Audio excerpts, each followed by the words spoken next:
What's good? Today we're going to talk about the basics of scaling.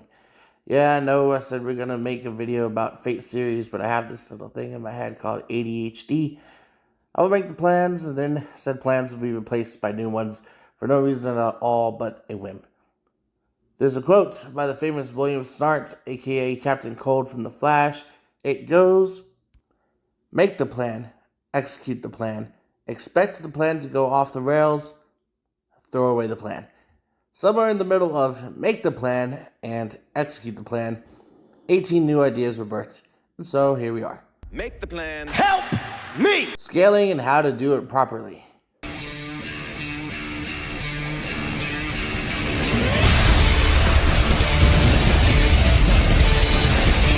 Scaling terms and what they mean. Feats. Feats are an accomplishment by a character in a battle or showcase that establish their stats. This includes how strong they are, their speed, their durability, and their IQ. Attack potency, otherwise called AP.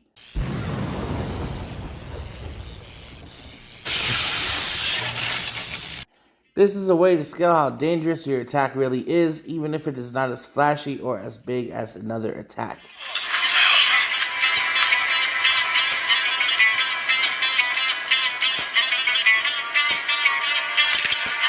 Not let that sword touch you. Let's go! It might not take up an entire area, but it can take out your opponent depending on if your AP is scaled higher than their defensive stats. 警戒を超える凝縮したマナゾーンを一点に集中させる闇魔法一つ These are often precision-based abilities more often than outright blasting attacks. The way to scale AP is largely based off of the targeted character's durability history. An example is Goku and Frieza. We see in Dragon Ball Z, in his base form, Frieza destroying a planet. It is confirmed he is way stronger in his final forms when he faces Super Saiyan Goku. Therefore, his attacks that Goku takes on and continues fighting makes Goku's durability at this time at least planetary plus. So, if I take an attack, let's say I punch Goku, and it does more damage than what Frieza did or even kills him in the SSJ or Super Saiyan form at that time, my AP is at least planetary to planetary plus. Destructive capability / destructive capacity, also known as DC. DC is largely based off how much destruction you can basically cause to a certain area. A lot of times you'll see explosions and blast attacks be the cause of these, but not in all cases, but you'll see them in most. The following terms will help put understanding on the scales themselves and what we go off of. Building level, the destructive capacity to be able to destroy a building. City block, the destructive capacity to be able to destroy a city block. City, the destructive capacity to be able to destroy a city. City plus, the destructive capacity to be able to destroy a city and the surrounding area. Mountain, the DC to destroy a mountain. Mountain plus, the DC to destroy several mountains or a mountain range. Island, the destructive capacity to destroy an island. Island plus, the destructive capacity to destroy a large island. Between this and country is where a lot of arguments occur. Country, the destructive capacity to destroy an entire country. Large country, the destructive capacity to destroy a large country. For an example, think of Turkey for a small country. And for a larger country, think Russia. Then there's continental, the destructive capacity or destructive capability to destroy an entire continent. Multi-continental to moon, the ability to destroy multiple continents, which could also equate to the destructive capacity necessary to destroy the moon. Planetary, the destructive capacity to destroy an entire planet. Planetary plus, the destructive capacity to destroy multiple planets. Then there's star level, the destructive capacity to destroy a star. Speed, both combat and travel. This is a source of a lot of contention and debates because a lot of characters' travel speed is slower than their combat speed. As well as this, animators sometimes be taking freedoms in animating things and moments so that way they turn out really cool, and people that cannot differentiate between a cool moment and the actual scaling get confused as to where the actual scales end up and end up with the wrong speed scale for said character. For example, Minato's flying Raijin compared to the Flash. In combat, and when he has marked something with his symbol, Minato can teleport instantly from one place to another. The Flash, however, either when he is in combat or not, is able to move faster than teleportation without any outside factors. So even though Minato can teleport, he is much slower than the Flash. Now with that being said, let's get to the terms and definitions. Travel speed. This is how fast you can get from one point to another. There are many methods of travel speed, of which include running, flying, teleporting, amongst other things. A lot of characters' travel speed is slower than their combat speed. Then there is reaction speed.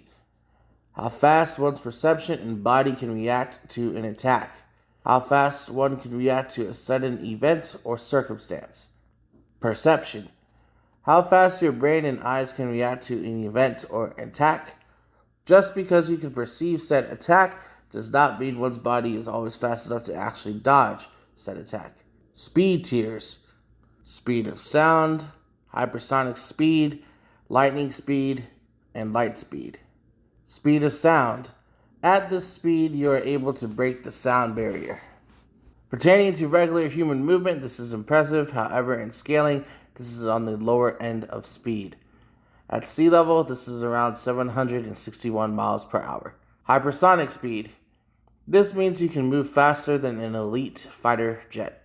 It is the next tier upwards from speed of sound, and at sea level, this equates to Mach 5 speed, which is around 3,805 miles per hour. Lightning speed. This means you can move or react faster than a bolt of lightning hitting the ground. It is the next tier upward from hypersonic. This means you can move at around 270,000 miles per hour. Light speed. This means you can move faster than light itself, which is quite impressive. It is the last of the regular speed tiers before you start adding multipliers. Being faster than light, otherwise known as FTL, means you can move at about 670,616,629 miles per hour, or 186,282 miles per second. Durability.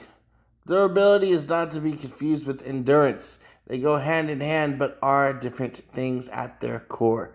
Durability is often misscaled due to the fact people cannot distinguish circumstance from hacks-based attacks from actual durability. But we'll go over that now. Direct durability. This is how much damage you can take outright without dying or losing the fight.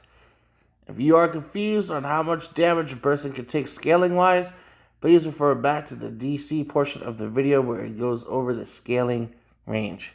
If you get hit by an attack that blew up the moon and you survive or do not lose the fight off said attack, your durability is at least moon level. Circumstantial durability.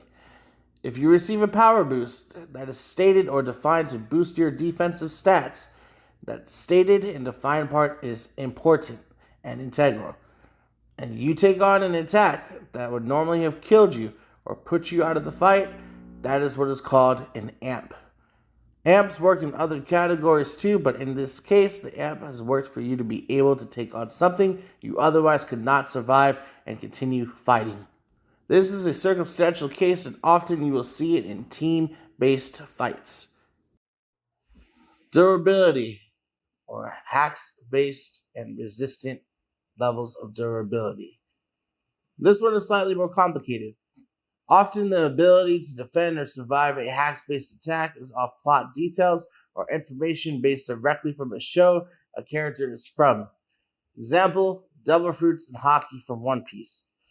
We will have a segment on hacks, but for now, just know hacks is a way of attack or defense that circumvent the natural defensive or offensive capability and bypasses general standards for attack or defense to directly harm your opponent. What does this mean? This means that to withstand a hacks-based attack, your toolkit must have the appropriate countermeasure to handle it. Take someone who has a hardening ability via magic solely for defense, like Gajeel from Fairy Tail. He can make his skin into iron for better defense. Now take Asta from Black Clover. If Asta hit Gajeel's hardened skin with his anti-magic sword, Gajeel's newfound durability is now reduced to its normal capacity. There are so many more examples of hacks-based scaling, but let's continue. Endurance in tanking attacks. Endurance. This is how long you can continue fighting for while expending your energy and getting attacked. Endurance in fiction must be analyzed properly because in so many instances is endurance in a battle propelled by circumstance, plot, or other characters. Tanking attacks. Tanking an attack means that you are able to completely survive an attack on your own and continue fighting. Even if it affects you a lot, as long as you finish the fight and you are victorious, and or it only makes you pass out or die at the end, you have successfully tanked the attack. If your endurance was enough for you to tank it, but if that was the final hit and you don't get hit anymore and then you win, but after you win you die from the attack, that is where your durability is at scaling wise. Hacks. This is an ability or maneuver that lets you circumvent the average character's durability and defense and attack them directly. This also works for defensive maneuvers. Examples of offensive hacks. Dimension Slash, user Yamisuka Hiro from Black Clover. Aya, user Gilgamesh from Fate Zero. The Black, user Ichibei from Bleach. Examples of defensive hacks. Infinity, user Satoru Gojo, Jujutsu Kaisen. Threads of Fate, user Vanessa Enoteka from Black Clover. Kamui, defensive version, user Obito Uchiha, Naruto Shippuden. Battle IQ. This is how well a character can utilize their opponent's toolkit, their environment, and circumstances of the battle to put things in their favor. This includes planning, traps, counters, timing, and even intimidation factors. To wrap it up, there are obviously other scaling terms and factors like hyperversal and multipliers and outliers and all the other crap, but that's not the point of this video. This is to give the basic terms and details of how to scale properly and understand scaling at its core. The other terms and properties we'll go over in a different video. But for now, that's it. That is all. Like, comment, subscribe, share, and follow Anime Scholars 2.0 on Instagram. Peace.